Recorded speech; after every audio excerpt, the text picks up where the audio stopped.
नमस्कार दोस्तों, आप सभी का स्वागत है हमारे YouTube channel business education point पर।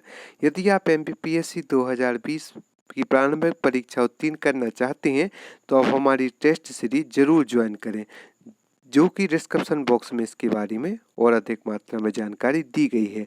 आज का हमारा जो विषय है वह है सामान्य ज्ञान, जो कि जेल प्रहरी, एमपीएससी आदि प्रमुख परीक्षाओं के लिए उपयोगी है। चलिए चलते हैं आज के हमारे पहले क्वेश्चन पर। दाब परिवर्तन का वायु में ध्वनि की चाल पर क्या प्रभाव पड़ता है? इसका राइट आंसर है कोई प्रभाव नहीं पड़ता। दाब परिवर्तन का वायु में ध्वनि की चाल पर कोई भी प्रभाव नहीं पड़ता। महाराष्ट्र के किस समाज सुधारक को लोकहितवादी कहा जाता है? इसका राइट आंसर है गोपाल हरि देशमुख, जिनको महाराष्ट्र के समाज सुधारक हुए हैं, जिन्हें लोकहितवादी की उपाधि दी गई है। झूठा सच के लेखक कौन है? यशपाल। इसका राइट आंसर है झूठा सच के लेखक यशपाल हैं। कैगा परमाणु विद्युत संयंत्र कहाँ पर स्थापित है? तो कैगा परमाणु विद्युत संयंत्र कर्नाटक में स्थापित है। पीतातंक से किसे संबोधित किया जाता था? इसका राइट आंसर है पीतातंक से संबोधित जापान को किया जाता था। 42वें संशोधन से पूर्व पंथ निरपेक्ष शब्द का एकमात्र उल्लेख संविधान के किस अनुच्छेद में किया गया है? इसका राइट आंसर है अनुच्छेद 25(2).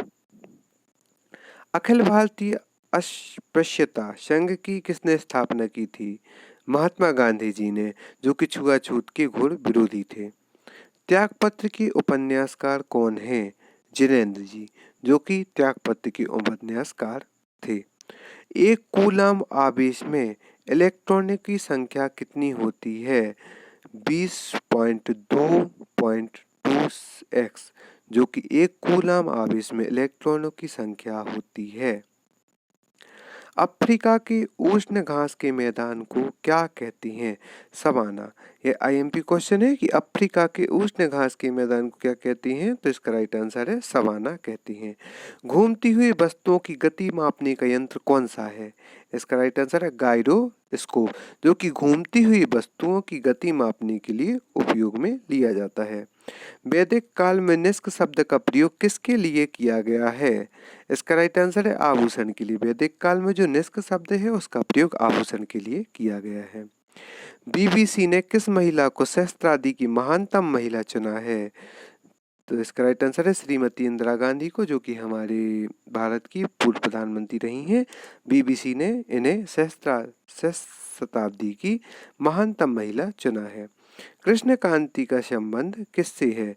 तो कृष्ण क्रांति का संबंध खनिज तेल उत्पादन से है। जिस प्रकार दुग्ध क्रांति का संबंध दुग्ध उत्पादन से है, उसी प्रकार कृष्ण क्रांति का संबंध खनिज तेल उत्पादन से है। दालचीनी पौधे के किस भाग से प्राप्त की जाती है? तो दालचीनी पौधे के छाल से प्राप्त की जाती है।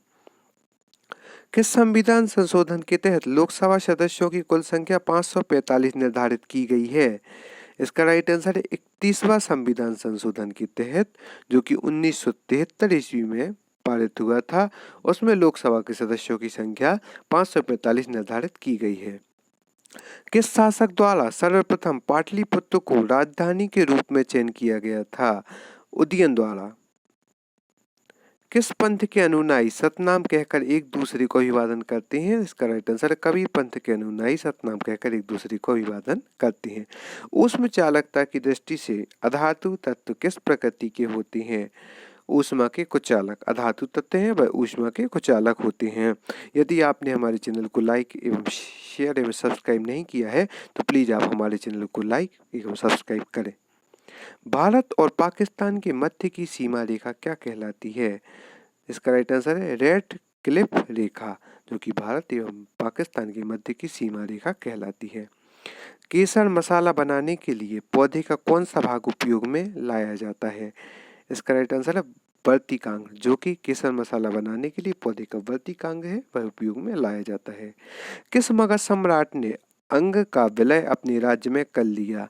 बिंबिसार, जिनने अंग का विलय अपने राज्य में कर लिया था। संयुक्त राष्ट्र संघ ने अब तक का सबसे बड़ा शांति रक्षण अभियान किस देश में किया है? इसका राइट आंसर है सोमालिया में। संयुक्त राष्ट्र संघ ने अब तक का सबसे बड़ा शांति रक्षण अभियान सोमालिया में किया था। पेट्रोलियम पदार्थों की बिक्री के लिए पेट्रो कार्ड किस कंपनी द्वारा जारी किए गए हैं? इसका राइट आंसर है BPCL के द्वारा पेट्रो कार्ड बिक्री के लिए किए गए हैं। कायस्थों का एक जाति के रूप में प्रथम उल्लेख कहाँ मिलता है? तो कायस्थों का एक जाति के रूप में प्रथम उल्लेख ओस नाम स्मृति में मिलता है। लोकसभा के कितने सदस्य राज्यों से एवं संघ शासित क्षेत्रों से निर्वाचित होते हैं? इसका राइट आंसर है 543 है। इंपोर्टेंट संख्या है जो कि कई कॉम्पिटिशन एग्जाम में पूछी जाती है। शिशुनाग वंश की स्थापना किसने की? इसका राइट आंसर है शिशुनाग ने ही शिशुनाग वंश की स्थापना की थी। जनजातीय लोगों के संबंध में आदिवासी शब्द प्रयोग सर्वप्रथम किसने किया था? इसका राइट आंसर है ठक्कर बापा ने जनजातीय लोगों के संबंध में आदिवासी शब्द प्रयोग सर्वप्रथम किया था। माध्यम का ताप बढ़ने पर ध्वनि की चाल पर क्या प्रभाव पड़ता है? माध्यम का ताप बढ़ने पर ध्वनि की चाल बढ़ जाती है। भारत का राष्ट्रगान क्या है? यह बहुत ही कॉमन क्वेश्चन है। तो भारत का राष्ट्रगान जन गण मन है। न्यूटन ने किस पुस्तक में गुरुत्वाकर्षण के नियम का उल्लेख किया है? इसका राइट आंसर है प्रिंसिपिया। मुख्यतः न्यूटन ने सेब को गिरते हुए देखकर गुरुत्वाकर्षण के नियम की खोज की थी। इससे संबंधित उन्होंने 3 नियम दिए थे जिसका सर्वप्रथम उल्लेख प्रिंसिपिया में मिलता है। दंती दुर्ग ने अपनी राजधानी कहाँ बनाई? तो इसका राइट आंसर है मान्यखेत में दंती दुर्ग ने अपनी राजधानी बनाई थी।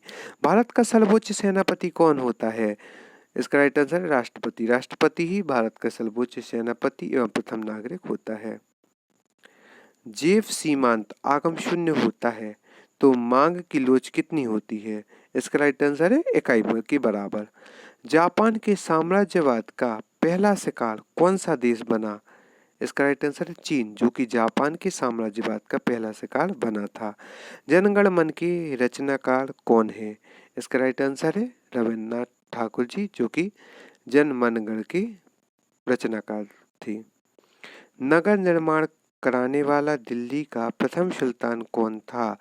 तो इसका राइट आंसर है गिलासुद्दीन तुगलक, जो कि नगर निर्माण कराने वाला दिल्ली का प्रथम सुल्तान था।